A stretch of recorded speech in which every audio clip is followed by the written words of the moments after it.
ఒక పాప దగ్గర పెట్టెలో కొన్ని ముత్యాలున్నాయి. వాటిని జాగ్రత్తగా చూసుకుంటూ ఉండేది. ఒకరోజు ఆ పాప పడుకొని ఉండగా తండ్రి పక్కనే కూర్చొని, నీ ముత్యాలు నాకివ్వమ్మా అని అడిగాడు. అవంటే నాకు ఇష్టం డాడీ, నేను పెద్ద అవుతున్నాగా, కావాలంటే నా బేబీ డాల్ తీసుకో అంది. థ్యాంక్ యూ, వద్దులే అమ్మా, ఐ లవ్ యూ అని నుదుటిన ముద్దు పెట్టి వెళ్ళిపోయాడు తండ్రి. 5 సంవత్సరాలు గడిచాయి. ఒకరోజు పక్క మీద పాప పడుకొని ఉండగా తండ్రి వచ్చి పక్కన కూర్చొని, నీ ముత్యాలు ఇవ్వవా తల్లి అని అడిగాడు. సారీ డాడీ, కావాలంటే నా సైకిల్ తీసుకో, పెద్దయ్యాగా అంది. వద్దులే అమ్మా, thank you, daddy loves you అని వెళ్ళిపోయాడు. అలా కొంతకాలం గడిచింది. ఒకరోజు అమ్మాయి తల్లితో కలిసి దేవాలయానికి వెళ్ళింది. అక్కడ భగవద్గీత పారాయణం జరుగుతుంది. పాప శ్రద్ధగా వింది.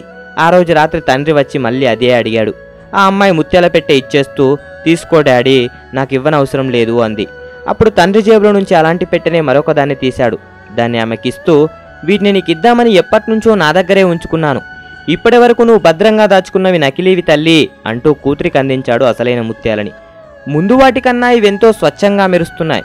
ఆ పాప కళ్ళలాగే భగవంతుడు కూడా అలాగే అసలు ముత్యాలైన ఆనందం, ప్రేమ, ప్రకృతి పట్ల ఇష్టం, సంగీతం పట్ల ఆరాధన, కరుణ, ఆప్యాయత లాంటి గుణాలను ఇవ్వడానికి సిద్ధంగా ఉంటాడు. కానీ మనమే తాత్కాలిక ఆనందాన్నిచ్చే అసూయ, ద్వేషం, కోపం, స్వార్థం, షాడిజం లాంటి నకిలీ ముత్యాల్ని పట్టుకొని అవే నిజమైనవనుకుని ఆనందం పొందుతూ ఉంటాం.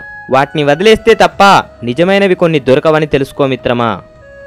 జై హింద్.